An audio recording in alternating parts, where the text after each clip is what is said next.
Trump నిర్ణయం aqua సాగుని కోలుకోలేని దెబ్బతీసింది. అమెరికా దెబ్బకు పశ్చిమ గోదావరి జిల్లాలో అంతంత మాత్రంగానే ఉన్న ఆక్వా సాగు పూర్తిగా డీలా పడింది. ప్రాసెసింగ్ యూనిట్లు సిండికేట్ వ్యవస్థగా మారిపోయి రైతులను దోచుకుంటున్నారని జై భారత్ క్షీరారామ ఆక్వా రైతు సంఘం ఆరోపించింది. ఆ మేరకు ఆ సంఘం ఆధ్వర్యంలో ఆక్వా రైతులు భారీగా తరలివచ్చి బహిరంగ ధర్నా నిర్వహించారు. ఇక ఆక్వా రైతులు ఎన్నో సమస్యలు ఎదుర్కొంటున్నా ప్రభుత్వం కనీసం పట్టించుకోవడం లేదని ఆక్వా సంఘం అధ్యక్షుడు గొట్టుముక్కల గాంధీ భగవాన్ మండిపడ్డారు.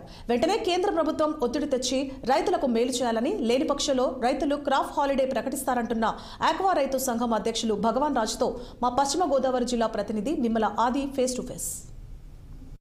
గోదావరి జిల్లా రైతులు అంతంత మాత్రంగా ఉన్న ఆక్వా పరిశ్రమతో ట్రంప్ నిర్ణయంతో కూడా ఇంకా చావుదెబ్బ అయితే కొట్టినట్టుగా పరిస్థితి అయితే అయింది. అయితే రైతులందరూ కూడా రోడ్లెక్కి ధర్నాలు నిర్వహించే పరిస్థితి అయితే నెలకొంది. అయితే ఈ ట్రంప్ నిర్ణయం వల్ల క్రాప్ హాలిడే ప్రకటించే ఆలోచనలో కూడా ఉన్నట్టుగా అయితే రైతులు రోడ్లెక్కి ధర్నాలు చేస్తున్నారు. ఇదే అంశంపై మనతో మాట్లాడడానికి జిల్లా ఆక్వా రైతు సంఘం భగవాన్ రాజు గారు ఉన్నారు. సార్ చెప్పండి, రైతులకు ఇటువంటి పరిస్థితి ఎందుకు వచ్చిందంటారు? దీనికి గల కారణాలు ఏంటంటారు? గత కొంతకాలంగా ఎన్నో ఒడిదుడుకులతో ఈ ఆక్వా రంగు సాగుతుంది. కానీ ఇవాళ ఏదైతే మరి అమెరికా ట్రంప్ యుఎస్ఏ వాళ్ళు ఏదైతే సుంకం విధించారో ఆ కారణంగా చూపి ఇవాళ ప్రాసెసింగ్ ప్లాంట్ వాళ్ళు మరి వెంటనే కేజీకి 50 రూపాయల నుంచి 100 రూపాయలు కూడా తగ్గించేసి కొన్ని ప్లాంట్లు అయితే సరుక్కోవడం అని చెప్పేసి నిక్కర్చగా 5 రోజుల నుంచి రైతులు ఏడిపిస్తున్నారు. వెంటనే ఈ యొక్క రైతులు భయాందోళనతో ఈ కల్చర్ మనం చెయ్యాలా లేదా రోడ్ల మీద పోసి పరిస్థితి వస్తుందని చెప్పి చాలా ఆందోళన చెందితే నిన్న మా జై భారత్ క్షీరారామ ఆక్వా రైతు సంఘం తరపున నిన్న పాలకొల్లో ఒక రైతు మహాసభ పెట్టాం. దాంట్లో అందరూ రైతులు ఒకటే, 250 రూపాయలు ఉన్నప్పుడే మనం ఇలాగ రైలు లాసులు నష్టపోతున్నాం. ఈ ఏళ 50-100 రూపాయలు కేజీకి తగ్గిస్తే ఎలా కల్చర్ చేయాలి? ఇలాగ లాసులు వచ్చే కల్చర్ మనకు అవసరమా? ఒక పక్కనేమో ఫీడ్ రేట్లు గతంలో ముడి సరుకులు పెరిగినాయి అని చెప్పి కేజీకి 50-60 రూపాయలు కేజీకి రేటు పెంచారు.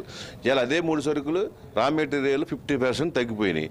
కనీసం సంవత్సరం నుంచి ఎన్నిసార్లు మనం దీని మీద ఉద్యమం చేపట్టినా ఒక కేజీకి ₹1 కూడా తగ్గించిన పరిస్థితి. ఇటు ఫీడ్ రేట్లు ఏమో తగ్గించరు, రా మెటీరియల్ తగ్గినా ఈ ప్రాసెస్ ఏదైతే ఒక సొంకు విధించారని చెప్పేసి కేజీ 50 నుంచి 100కి అర్ధరాత్రికి ప్రకటిస్తే పొద్దున్నకి అమలు చేశారు. అంటే ఇదంతా ఒక సిండికేట్ వ్యవస్థ కింద. దానికి గల కారణం ఏంటంటే ఈ ప్రాసెసింగ్ ప్లాంట్లు ఫీడ్ ప్లాంట్లు అందరూ ఒకటే యజమానులు. వాళ్ళకి ప్రాసెసింగ్ ప్లాంట్ ఉన్న వాళ్ళకి ఫీడ్ ప్లాంట్ ఉంటుంది, హ్యాచరీ ఉంటుంది.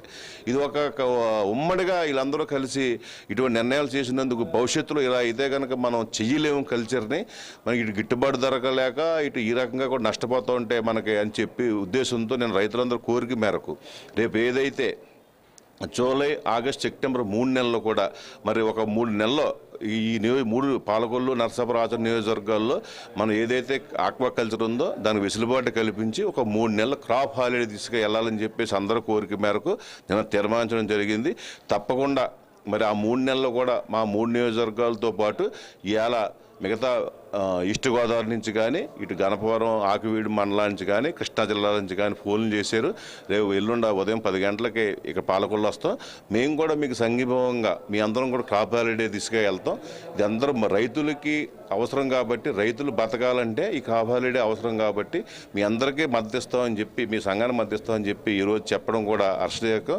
ఇది కేవలం మనం ఎవరి మీద ఒత్తిడి తెద్దామని కాదు, మనం బతకడం కోసం. అలాగే ప్రభుత్వం కూడా నిన్న వెంటనే స్పందించి ఒక కమిటీ ఏర్పాటు చేసింది. ఆ కమిటీ రైతులతోనూ ఇటు ప్రాసెసింగ్ ప్లాంట్ యజమానులతో వీళ్ళతో కలిపి కమిటీ ఏర్పాటు చేసింది. ఆ కమిటీకి కూడా మేము ఒకటే రిక్వెస్ట్ చేస్తున్నాం, మీరు రైతులు బతికే విధంగా మీ ఒక మార్గ సూచనలు కానీ చేసే ఈ కమిటీ చేసే తీర్మానాలు కానీ అన్ని రైతులు రేపు ఆ స్థాయి పెంచే విధంగా ఉండాలి తప్ప మనం కనుక వేరే విధంగా కనుక కమిటీ నిర్ణయిస్తే మాత్రం ఈ క్రాప్ హాలిడే 3 నెలలు కాదు 6 నెలలకు పెరిగే పరిస్థితి ఉంటుంది. కాబట్టి కమిటీ అన్ని పరిపాలించుకుని రైతులను బతికించడం కోసం నిర్ణయాలు చేయాలని చెప్పి ఈ సందర్భం మా సంఘం తరపున కోరుకుంటున్నాం. ఇప్పుడున్న ఈ పరిస్థితి ఇలాగే కంటిన్యూ అవుతే క్రాప్ హాలిడే కూడా మేము ఇవ్వడానికి సిద్ధంగా ఉన్నామంటున్నారు. అయితే రేటు పెరిగినా సరే ఏవైతే ప్లాంట్లు అయితే ఉన్నాయో రేటును చంపేసి రైతుల యొక్క కష్టాన్ని దోచుకుంటున్నామైతే అని అయితే అధ్యక్షులు అయితే మన భగవాన్ రాజు గారు అయితే తెలిపారు. కెమెరామెన్ ఆయచేత ఆది పాలకొల్లు నుండి.